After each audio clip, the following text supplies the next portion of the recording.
Good evening, everybody. How is everybody? Tonight is March the 4th and it's 8 o'clock. That means it is time to get started. Hope everybody is having a good Thursday and they will have a good Friday and Saturday before we go into the lockdown again. So hopefully nobody is busy tonight. And I know some of you are in class with their post-graduation or studying. So for those who aren't, welcome to tonight's live. And let's go. Let's get started. All right. I'm going to go to share screen real quick. And there we go. It'll take about 5 seconds. Please be patient. All right. That's really quick. Tonight, painless. All right. There we are. We're going to go now to the presentation. All righty, let's go to the first slide. And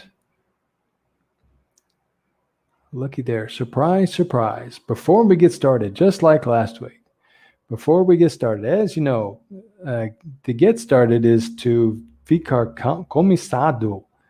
That is a little strange. It doesn't exist. So condition, this is a condition, get started. Before we get started in English. All righty, let's go. Now, today we are going to count the participles. Last time we counted the gerunds. Tonight we're going to count the participles.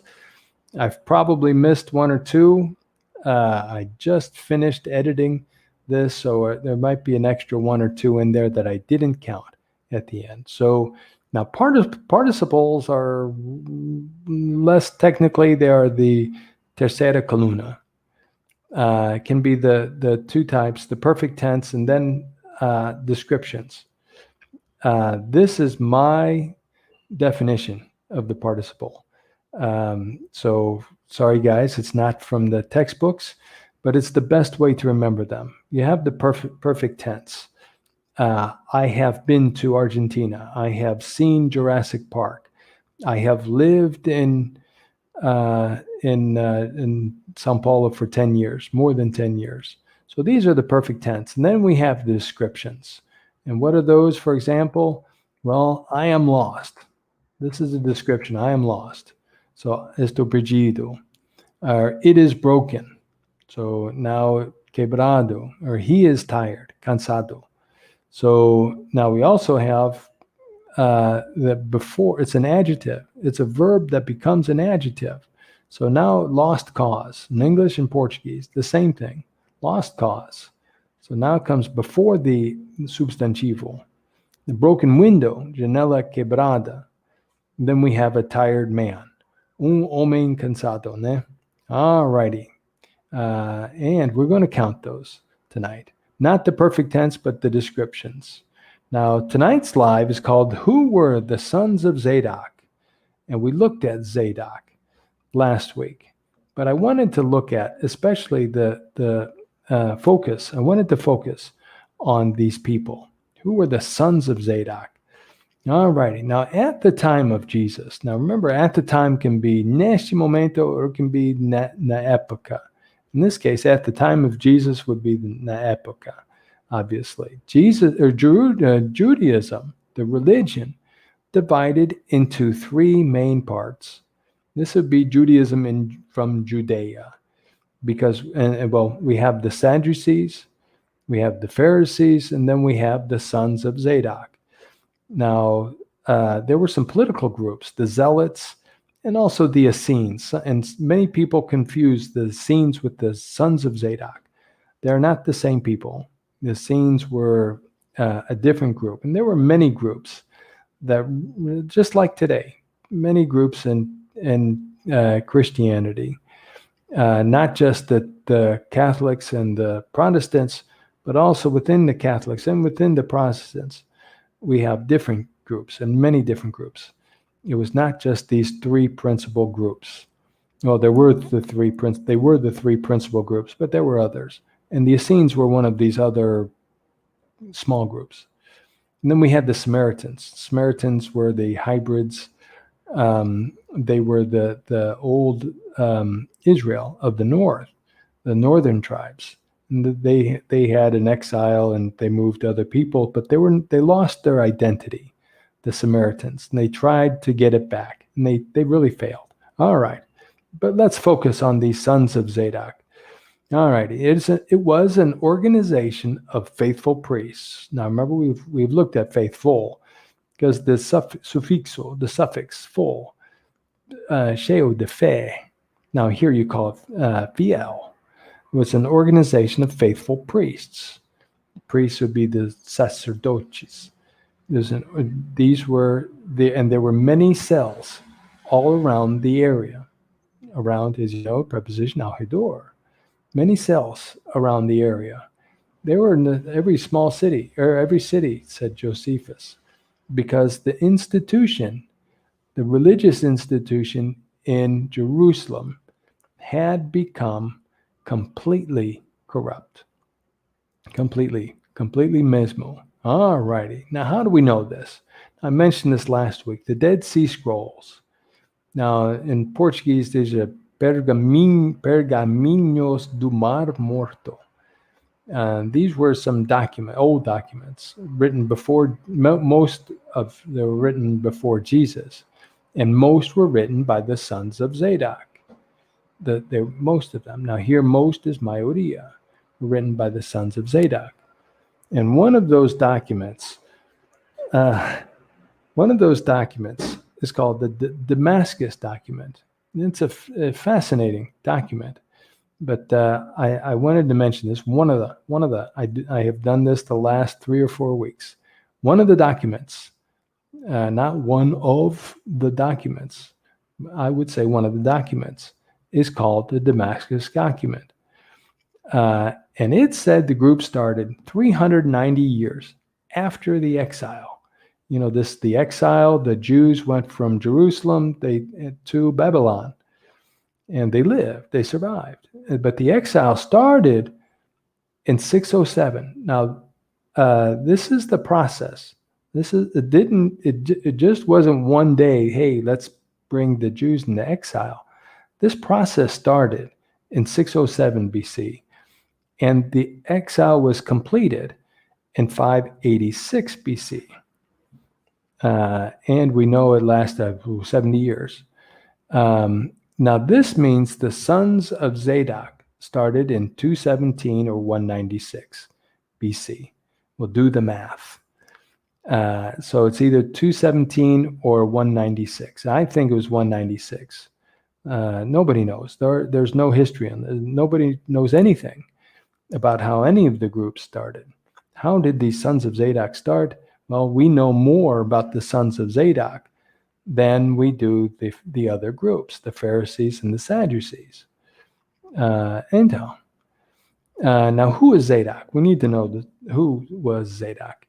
And he was the first high priest at the temple in Jerusalem. Now, what year was that? This is about 930 BC. 930. So this was many, many, many centuries, séculos, before this time.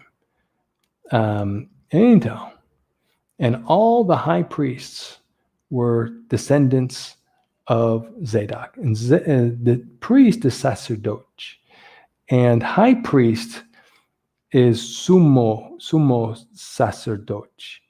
So this is the number one guy. All the priests, all the high priests, I should say, were descendants of Zadok. And even during the exile, when the Jews went to Babylon, his descendants these are the descendants of Zadok, were the first high priests at the second temple. So the first high priest at the first temple, and of course the second temple. Now, curiously, I like that word, adverbio, Ezekiel mentions the sons of Zadok. And Ezekiel was written during the exile. This is around 575. So Zadok was the first high priest in 930. So this is over 300 years later. And Ezekiel is still talking about Zadok. Now the priests, and this is chapter 44, I believe. The priests of the Levi tribe, who are sons of Zadok, the priest, were faithful to me. So this is his family many centuries later. So there are many Zadokinos maybe. Even when the rest of the Israelites turned away. Turn away can be viras costas, afastar. So even, and of course we know even, I try to use even every week, ate mesmo or ate mesmo. Então, these priests will continue to serve as my priests. And the sons of Zadok continue being the high priests until 172 BC. Here's our gerund for one of our gerunds. The sons of Zadok continued being, or it can be continued to be, the high priest. It's tanto faz. Okay, what happened in 172 BC, Pedro? I want to know. I heard you thinking about this. Well, let's go back 3 years, 175 BC. And the high priest was a guy named Onias III. Onias III. And his brother Jason wanted to be number one. He wanted to be top dog. He wanted to be in charge, responsible. He wanted the power. So, and last week we learned Jason bought the job of high priest from the Seleucid Empire. Now, the Seleucids occupied Israel at the time. So here's at the time, neste momento, nessa época, and of course this is the época, nessa época. So this was more or less a Greek. We'll get into that in another week, but or another live. So the Seleucids occupied Israel at the time. All right, 3 years later, now here we are, 172 BC, and a guy named Menelaus did the same thing. Of course, you notice they have Greek names, Menelaus and Jason. So they obviously were more modern than the other Jews and Onias. So Menelaus did the same thing. He bought the job of high priest, but he was not a son of Zadok. He was not a son of Zadok or a Levite from the tribe of Levi. All the priests were from the tribe of Levi. He was a Benjamite, I believe. And it was the end of Judaism. Now, I said this last week. It was the end of Judaism, but it was the end of Judaism in Jerusalem, not all of the religion. There was always going to be people in the religion, as Malachi promised. All right, Malachi. Remember this, the last book of the Bible, the Old Testament. All right, he promised. Now, two things we need to remember. God has unlimited patience since the beginning, obviously. And here's with the sons of Zadok, he had 800 years of patience. And he is patient with us. Ooh. Absolutely. We don't deserve that. Anyhow, now, true Judaism is not a religion. It's a faith. And religion is our search for God. We look for God. We look for answers. We look for the ultimate truth. But we know that it's different. Now, we know that the Sadducees and the Pharisees, they separated themselves from God. They looked for their own God, and they found it. And it's not God of the Bible. So these people were they deviated, desviaron from God. And we'll look at that not this week or the next week, but maybe in the future. Now remember, God revealed himself to the Hebrews.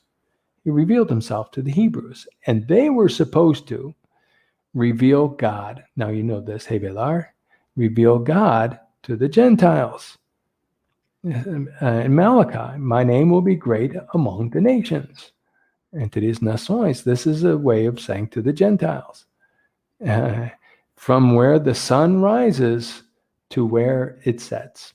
Now, I wanted to include this verse partly, well, we'll look at that later, but Isaiah also wrote something similar about the Gentiles.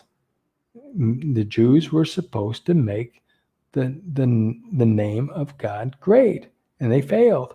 Fallaron. Oh, They didn't try, more or less. I can't say that entirely, but they failed. Now, by the way, here's what I wanted to include. Sunrise happens at dawn. Sunrise. So the sun rises. So sunrise, and then the opposite in the evening is sunset. The verbs are rise and set, but in this case, sunrise is a thing, and so is sunset. Sunrise in the morning at dawn, and sunset in the evening. All right. Now, some things never changed. The Jews in the Old Testament were saved by faith. They were saved by faith, just like us. It hasn't changed. It hasn't changed. We don't have a new religion or a new faith. We have a new covenant through Jesus. And there's some interesting things there. We'll look at that next week. God works through us. In the ancient days, dias antigas, he worked through the prophets, priests, and kings in Jerusalem. And in 172, this faith religion, decentralized. And it was left in the hands of the sons of Zadok. And they were the remnant. We looked at the remnant last week. These are Hemanesench. These are the people who were left, who were going, the faithful of the religion. So it wasn't totally lost in that time. We don't know how many believers there were, but there were some all the way to the first years and until Jesus came. Again, we don't know how many. It can be 1, 0, it can be 3,000 intel. Now, today we are the temple of the Holy Spirit. We are the temple of the Holy Spirit. So God worked through his priests before Jesus, and now we really are the temple of the Holy Spirit. We are the priests. So it's not a paid position. It's not somebody who works at the church. We are the priests. God works through us, not through other people. Now, what about the temple in Jerusalem, Pedro? There was a temple in Jerusalem. What happened? Now, Jerusalem was home to the first and the second temple. The first temple was destroyed. And then 586 BC. And it was rebuilt after returning from the exile. So they had the first temple totally destroyed. The second temple was built, and we know that was totally destroyed. But after 172, God no longer accepted sacrifices from the temple. Now here's no longer, now mais. He no longer accepted sacrifices. Aceitou sacrificios desse templo in Jerusalem. Well, Pedro, how many temples were there?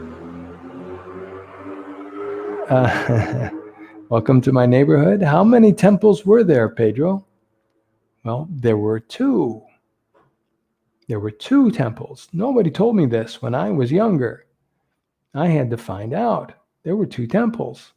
One was in Jerusalem, and the other temple was in Egypt. Yes, there was a temple in Egypt, not only Jerusalem. Now, what was it called? There was a name for it, actually. And this is it from the Egyptians, and they called it the Temple of Onias. We remember that name. He was Onias III. He was the high priest, sumo sacerdote, who lost his job to Jason in 175 BC. He built this temple, and he had a son named Onias IV. So these were high priests, and these are the sons of Zadok who built this temple. We don't know which Onias III or Onias IV, but according to Pedro, according to me, I think it was probably both, because it takes time. It takes a long time to build one of these temples. There it is again, one of these. I wanted to include that. Takes a long time to build one of these. Repete em casa. It takes a long time to build one of these temples. Sem F. Então, now how can there be a temple in Egypt, Pedro? This is God set up his temple in Jerusalem. How can there be a temple in Egypt? Então, now we need to go back to Isaiah. And he said, in that day, 5 cities in Egypt will speak the language of Canaan. Now, this is the Hebrew. We'll look into that later, but this is the Hebrew religion. And swear allegiance to the Lord Almighty. Now, swear is jurar. Swear. And one of them will be called the city of destruction. Now, in Hebrew, it's confusing because destruction, the word for destruction can mean many different things. But first, swear, swore, sworn. And jurar, there will be a test at the end. Can you say swear, swore, sworn? Então, swear, swore, sworn. Jurar. And of course, we know wear, wore, worn. The same thing, vestir. Então, now some versions of the Bible use the city of the sun. One of them will be called the city of the sun here in Isaiah. And now Malachi, it says, I don't remember the verse, but for you who fear my name, the Son of Righteousness will rise, levantar, with healing, cura, in its wings. Very interesting parallel between Malachi and the Sons of Zadok. The Son of Righteousness, that justiça. Então, and here's verse 19. In that day there will be an altar to the Lord in the heart of Egypt. Então, and a monument to the Lord at its border. Border's fronteira. Here in Brazil, you have a border with many countries. Então, and this was written 600 years before and has never happened again. So it is probably, it should be, I can say 100%, 99.999%. This is what Isaiah was talking about, the temple in the Onias' temple of Onias. Então, now these are confusing verses in Isaiah.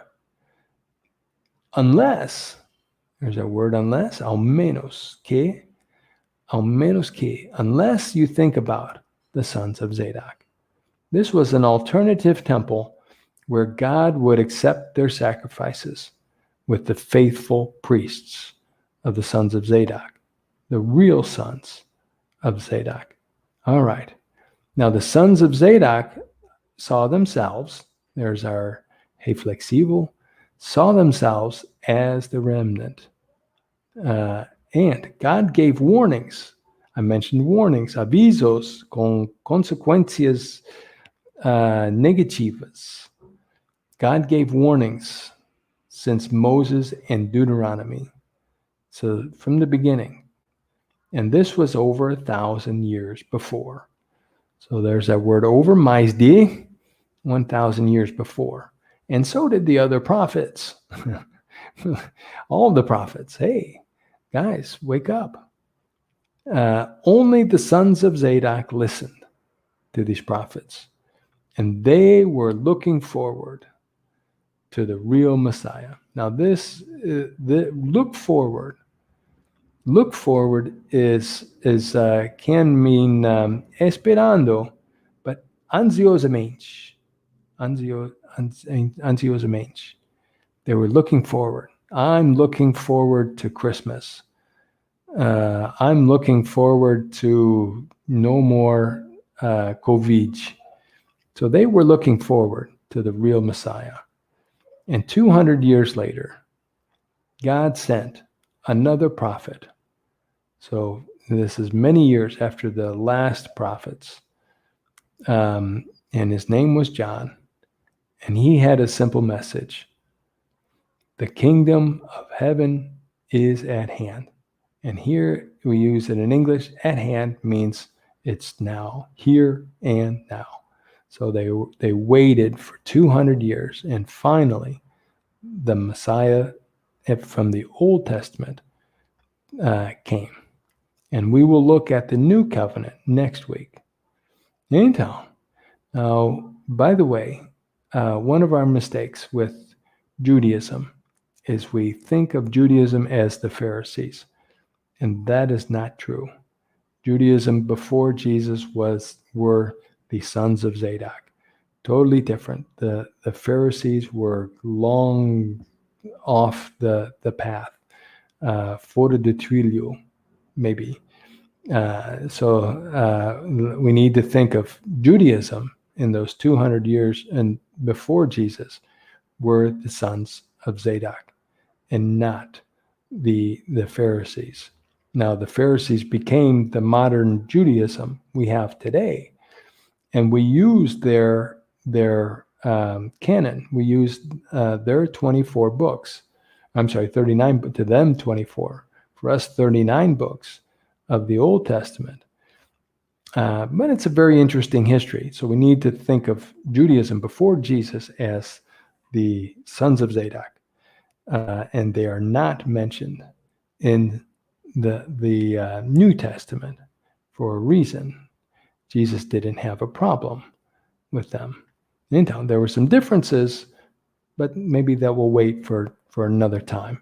But next week, we need to look at the New Covenant, and then we will look at some of the things in the New Testament.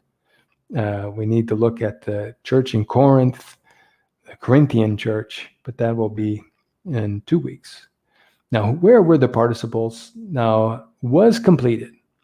So, foi completado, was written, foi escrito. You were saved, você foi salvo. It was left, foi deixado. Was destroyed, foi destruído. Was rebuilt, foi reconstruído. And one of them will be called. Deles será chamado. And unlimited patience. Paciência ilimitada, says Google. Ou sem limite, maybe vida real. Então, we will stop here, everybody. I hope you enjoyed tonight's live. Good night, and have a good week. Have the good Friday and Saturday before we go back into lockdown. And if you missed tonight's live, or you know somebody who wanted to watch, they can always go back on YouTube tomorrow. Be posted tomorrow morning. So have a good night, everybody, and see you next Thursday.